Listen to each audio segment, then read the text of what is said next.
what are the stories that you tell yourself about yourself, right? A lot of times I had dinner recently with a $5 million a year entrepreneur, and he was like, I had a lot of trauma when I was a kid, and that's why I am this way. He speaks like he is this way because. And I was like, I think that's a really convenient story to tell yourself about why you are anxious or why you exhibit anxious tendencies. I was like, but what if you did that and you just didn't exhibit anxious tendencies? What then? What if you just chose not to? What if you chose to not give power to that situation or that parent when you were growing up? Why they already made you suffer. Why would you let them make you suffer more by telling yourself that they gave you this character trait?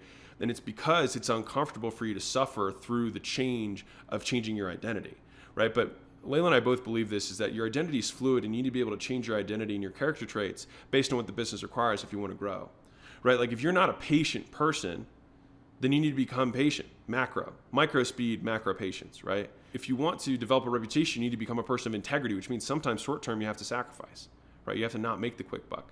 If you want to be disciplined and have focus, then it means that you have to be able to say no. Strategy means, what do you say no to that still looks like it makes sense on paper? That's strategy. That's what it is. It's what things do we choose not to invest in, right? And the people who learn how to make the most money are the ones who know how to focus, and that's a character trait. And so what you have to do is you have to peel on your past and say, when did I exhibit these things? Because all of us have exhibited these character traits at some point in our life. And then what you do is you say, I am this way because, and then you tell yourself the stories of the things you did in the past that exhibited those traits.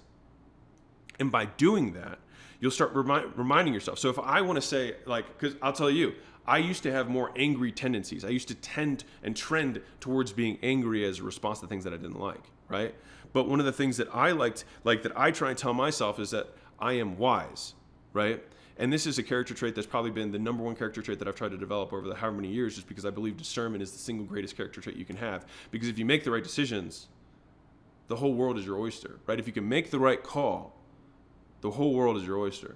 And so for me, wisdom is the number one character trait that I wish to develop. And so when I think to myself, I am wise because I use the same formula that most people and most of us, myself included, use to destroy ourselves with these insecurities, with these negative character traits that we believe we have.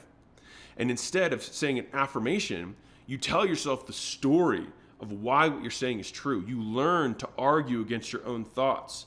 And that's how you start developing this muscle, these traits that start to become a whisper and then a shout. And then they emanate from you, and you project them when you walk in the room subconsciously. But it's a practice that goes from active to passive in your mind, right? If you are a patient person, if you are a kind person, if you are an integrous person, right? If you are a hardworking person, right? We all have these stories that we tell about ourselves.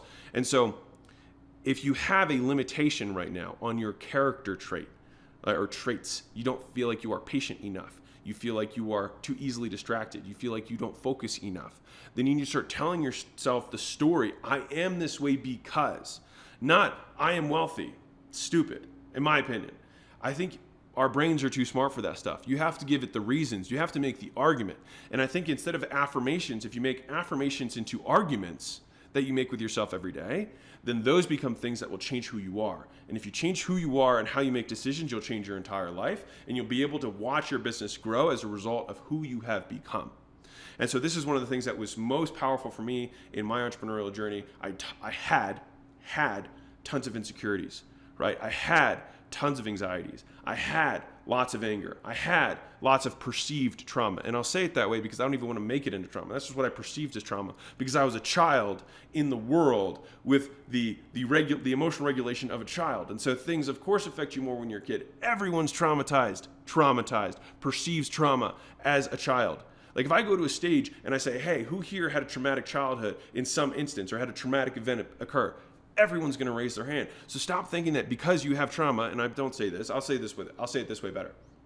For me, I chose to stop giving trauma power.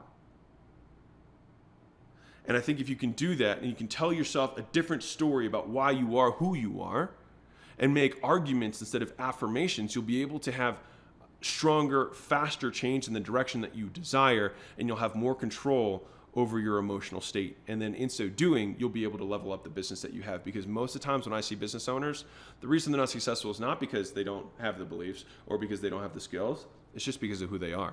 I had a call the other day and somebody hopped on and they were like, and honestly, the guy was an asshole. He was like, man, employees suck and I can never keep any good talent and blah, blah, blah, blah. And I just paused and I was like, well, that's not surprising. And he was like, what? I was like, have you met you?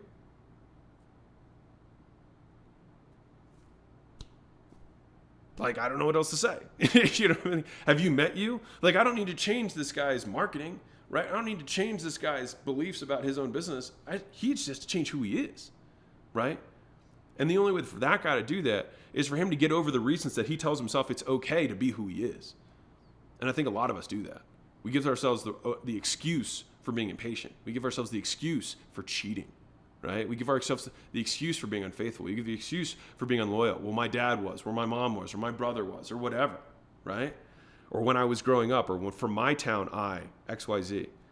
I'm this way because is one of the most powerful words in the English language. It's great for persuasion. Make sure you use it to persuade yourself in the right direction.